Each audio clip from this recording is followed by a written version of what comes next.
This is the book of Luke, chapter 21, verse 36. Watch ye therefore, and pray always, that ye may be accounted worthy to escape all these things that shall come to pass, and to stand before the Son of Man.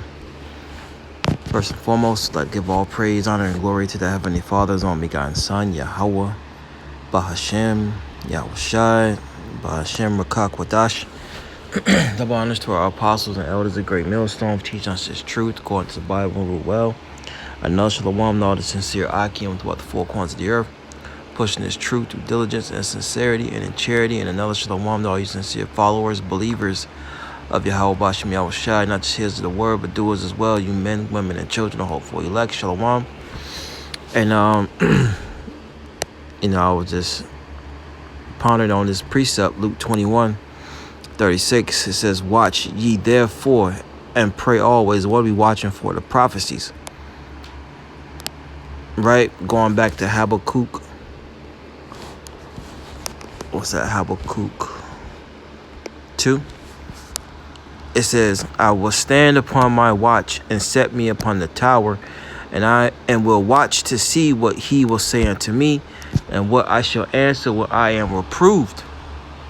And the Lord answered me and said, write the vision and make it plain upon tables, that he may run that readeth it. That's right, man. All right. So when the scriptures tell us to watch, we're watching for what? The signs that the Lord said will happen and come upon the earth prior to his arrival. And we're definitely starting to see these signs. We're definitely starting to see these times. That's why when we well, I'll keep reading this and we'll go back. Habakkuk 2:3 says, for the vision is yet for an appointed time. The vision is speaking of the prophecies. But at the end it shall speak and not lie. Though it tarry, wait for it, because it will come. It will not tarry. So going back to Luke 21.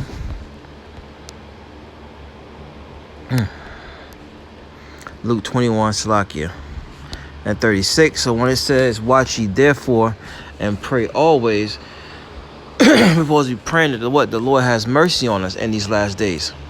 Because as you see earthquakes in diverse places, as you saw over there in Syria and what was the other place? Salakia. I forgot the neighboring city that was near it. But they said over 7,000 has perished, has been deleted. And that's a complete amount. And, these are things that the Lord is bringing upon the earth. And we're supposed to be watching and praying. The Lord finds us worthy to escape such death and destruction. Okay? So it says Luke 21:36. It says that ye may be accounted worthy to escape all these things that shall come to pass and to stand before the Son of Man. Now, what are some of the things that will come to pass? Let's jump up. Luke 21:9, it says, but when ye shall hear of wars and commotions, be not terrified, for all these things must first come to pass, but the end is not by and by. Right, so you got to pray that the Lord brings you through these wars, because contrary to popular belief, war is coming to America. All right, it's called World War III. Revelation 11:14. It says, but the end is not by and by. Why? Because that C-hip has to be made mandatory. And that's another thing we watch and pray that Yahweh Bashem Yahushua protect us during that hour of temptation. All right, verse 10, it says, then said he unto them, nation shall rise against nation, and kingdom against kingdom. And that's just what it is. You see all these different nations fighting. And what are they ultimately fighting? They're fighting for their position, their power. All right? They're all fighting for position and power. But like the scriptures say, what's that Psalms 2:1, it says, why do the heathen rage and the people imagine a vain thing? Okay? And what they're imagining is them ruling, but that's a vain thing, because the children of Israel, which consists of the so-called Negro, Latino, Native American, Indian, all right, we have up next through the Spirit and power of Yahweh Bashem Yahushai. For Esau is the end of the world, and Jacob is the beginning of it that followeth. 2 Ezra 6 and 9. So going back to Luke 21 and 36, that's why you have this ICBM race, man. Everyone's racing to build ICBMs. The weak are saying that they're strong.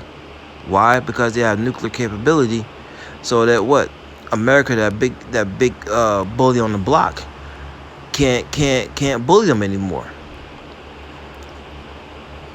So it goes on, Luke 21 and 11, and great earthquakes shall be in diverse places. That we just witnessed a great earthquake, man. All right, people are buildings collapsing on people. All right, and in the dead of winter, they said they're going to be experiencing extreme cold temperatures, man. And all that is the judgment of Yahweh Bashem Yahushai. That's why the scripture said, "Watch ye therefore, and pray always." Because horrible times are coming, man. Many great miseries shall be done in the latter times, as it tells us in 2 Ezra, because they have walked in great pride. Who? Esau, Edom, the heathens, all the way down to 2/3 of our people. But it reads on, Luke 21 and 11, and great earthquakes shall be in diverse places, and famines, right? A lack of food, bread, and water. Look, soon to come, what they say, energy. They're trying to cut back on that. It says, and pestilences, diseases. There's always something going on out in the air, man.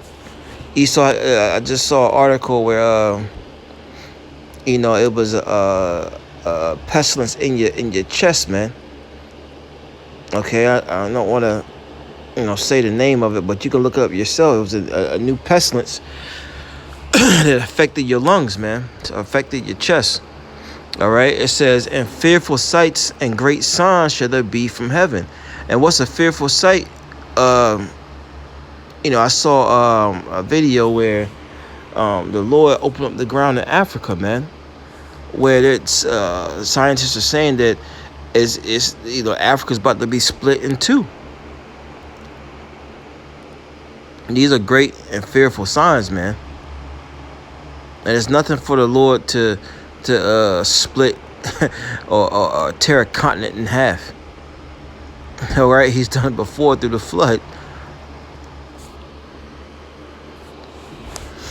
But going back, jumping back down in the chapter. All right, so knowing these things, right? It says, Luke 21 and 34, and take heed to yourselves, lest at any time your hearts, which means your mind, be overcharged with suffering and drunkenness and the cares of this life. And so that day come upon you unawares. What day is that talking about? The day of the Lord. All right. For as a snare shall it come on all them that dwell on the face of the whole earth. That's why it's very important, for you newcomers who you're taking heed to. You got guys out here telling you that the C-hip is sin and all this madness. All right, you got to get away from the guys, man, because the day of the Lord is going to catch you unawares. They're not warning you. They're not preparing you mentally for us getting ready to go down. That hour of temptation.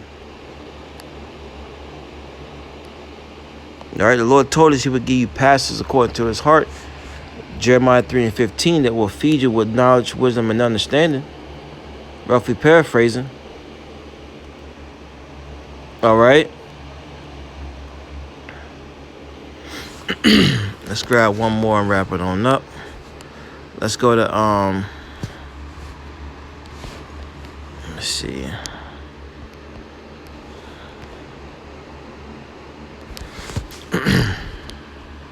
It's 1 Peter chapter 4, verse 7. It says, but the end of all things is at hand.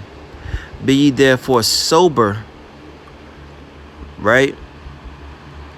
Mentally, spiritually, not being drunken with all these false philosophies, all right, and doctrines, this false wine, because that'll destroy a man. That will destroy a man, according to we'll come back to this Lord's will. Colossians 2, and I can read. I'll just get to the point. Verse 8 says, beware lest any man spoil you through philosophy and vain deceit. That's right. That false doctrine is robbing the minds of a lot of our people. That's why, look, man, it's scary, man. The deceive and the deceiver are his. Who? Yahweh Shem Yahushai.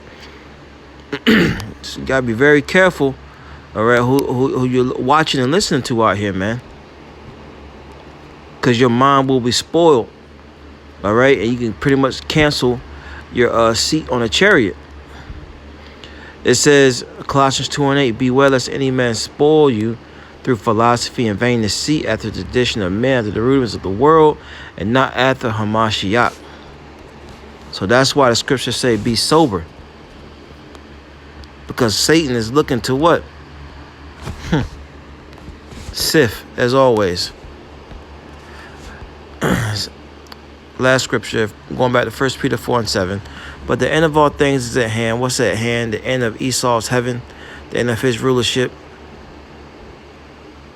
So therefore, we got to stay on point and always watch and pray and be sober. All right, it says, be ye therefore sober. And we read why you need to be sober, so that what? You don't be fooled, so no one robs your mind. All right, Christianity is not the way. Egyptology is not the way. Being Muslims is not the way. All these other false ways is not the way. Look at what's happened to them heathens, man. All right, the Lord brought an earthquake. Well, why they not calling on their gods? Right? The one dude in the video was like, we need everyone to come help us, to help my people, Call on your gods, man. Right? If our people are not believing in Yahweh Shem Yahushai, you so-called Negroes, Latinos, Native American Indians, all right, you Israelite foreigners, wherever you are scattered, it's going to fail you, man.